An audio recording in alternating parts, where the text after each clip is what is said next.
यहाँ पर इस बंदे ने क्या किया देखो, इसने स्लाइम से एक दांत के शेप में बना लिया। वो देखकर वो अवाक हो गया कि ऐसा भी संभव है।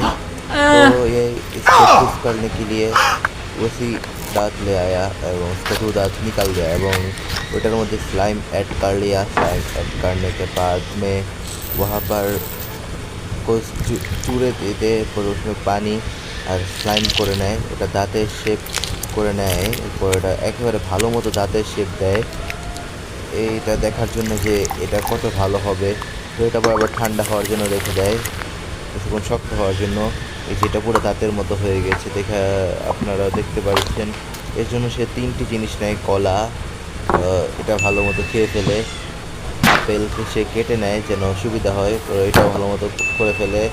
এরপরে আখরোট, আখরোট খেলে যে তার দাঁত ভেঙে যায়। Please like subscribe.